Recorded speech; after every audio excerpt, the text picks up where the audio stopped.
Hi, this is Todd from Bar Exam Doctor. We've got another weekly video here from Bar Exam Doctor to our students and potential students and past students.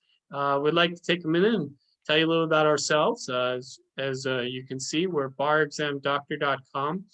You can find us if you go on Google and you put in Bar Exam Doctor, or now on Facebook and TikTok videos. I've been doing daily TikTok videos as I can. I'm trying to do some duets now too, to show what it feels like when you pass the bar exam, and to show different things that are interesting about the bar exam. A recent video I did was one where I talked about a guy who took the bar exam 48 times and finally passed, and also some other fun tidbits, certain governors or mayors in California that have passed or didn't pass, but still did something with their life. And even if they did pass, they decide later on that it wasn't their type of interest or cup of tea. So look, bar exam is a marathon, and half of the marathon is really just getting past. If some of our students have not passed after coming to us, then they pass. It's just getting through it. And then later on, they can decide if they really want to be a lawyer, but sometimes just getting past that hurdle.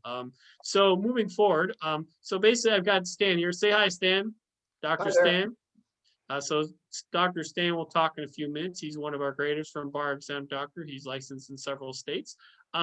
So just mentioning a few things about our program. So we're an online bar exam review program. Most of our students are in California, but we actually do offer in lots of other states, as Stan is licensed in other states.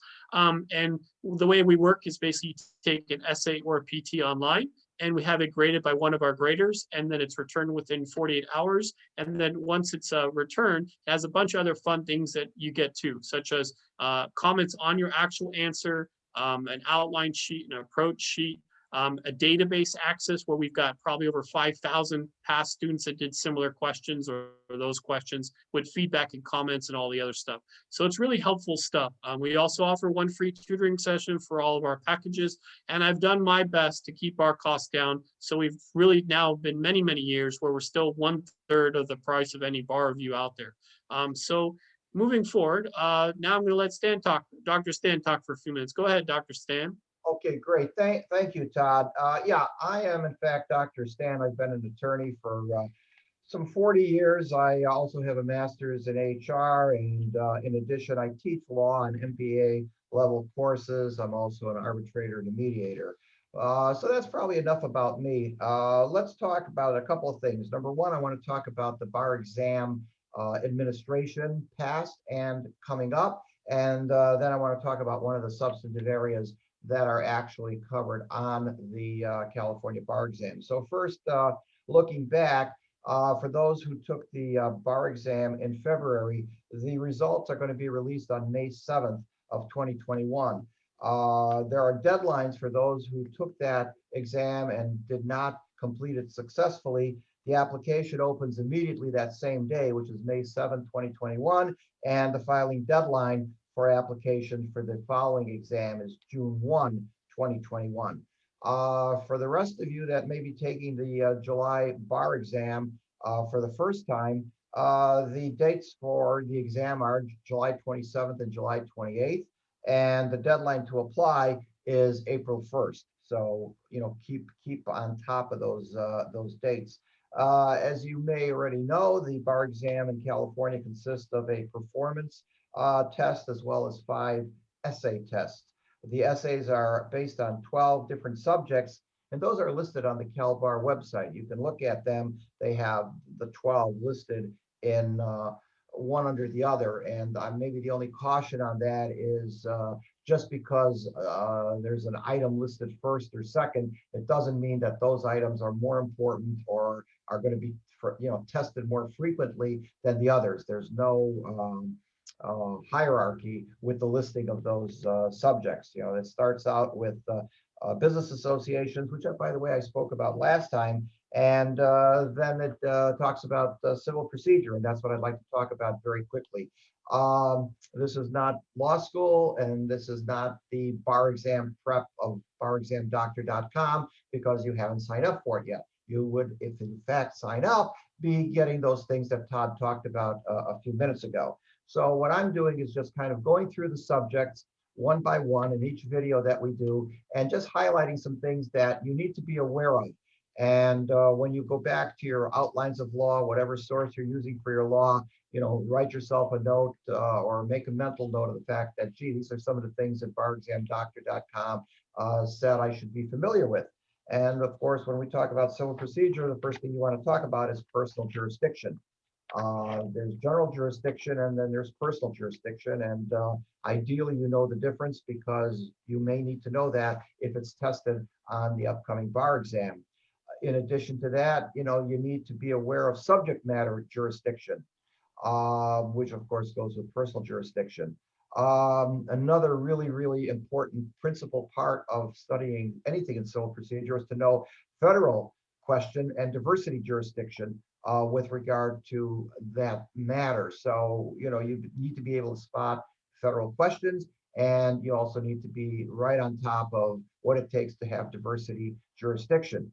As you know, when you talk about diversity jurisdiction, that raises the concepts of domicile and what it means, for example, to claim in excess of $75,000. Those are terms of art, part of the definition, and you would be wise to understand that and fully understand that, because at the end of the day, that's what a bar exam is doing, right? They want to know that you know what the law is, and more equally importantly, that you can apply the law to whatever fact pattern they give you. Removal sometimes is tested. It wouldn't hurt for you to just look over that and be aware of what is involved with removal. Erie is usually tested in the context of the right to a trial by jury. And again, in that case, you have federal procedure that applies. So, make sure you know Erie. In the past, I have seen successful bar exam applicants actually mention Erie when they're going through their discussion. And again, that would be discussed in more detail if you, subscribe to one of our services.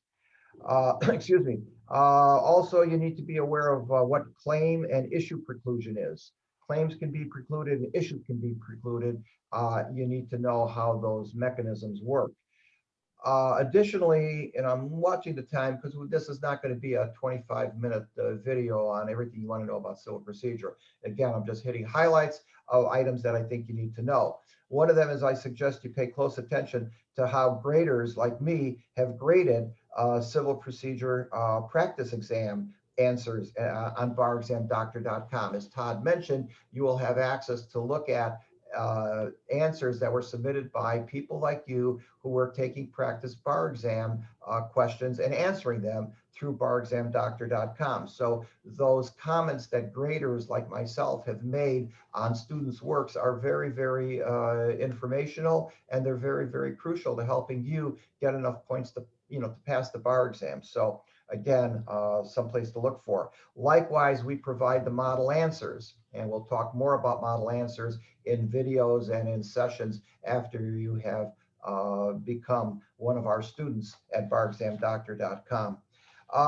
With regard to personal jurisdiction, kind of circling back, you need to know that general jurisdiction and specific jurisdiction are separate, and you need to be able to discuss them, clearly and fully in an answer to a bar exam question on civil procedure. For example, under specific jurisdiction, you need to know things like minimum contacts, purposeful availment, foreseeability, relatedness of the contract to the claim, and fairness. So those are all sub-elements that you need to be aware of, because when you're laying out your answer in an essay, you need to be able to give the grader a kind of an outline, kind of a roadmap to follow so that he or she can follow along with your answer. Again, ideally to aid you with getting as many points as you can. For personal jurisdiction, whenever you're talking about personal jurisdiction, or I'm sorry, subject matter jurisdiction, you want to talk about both the federal question jurisdiction and diversity jurisdiction. I mentioned that earlier. It's very important that you know those concepts, what they are and how they work. And lastly, of course, I just want to mention that, what we just talked about are a sample of what you need to know. Certainly, I haven't talked about everything you need to know about civil procedure for purposes of a bar exam, but it's a start. And so before I turn it over to Todd, I just want to let you know that, again, once you sign up with us, you'll get much more much more attention, much more direction, and these things will be hopefully something that these practices and these ideas that Bar Exam Doctor gives you will be something that will help you prepare for the actual bar exam. Again, you can sign up with us at barexamdoctor.com. Thank you for listening, and I'm turning it over to Todd. Todd, you want to wrap it up?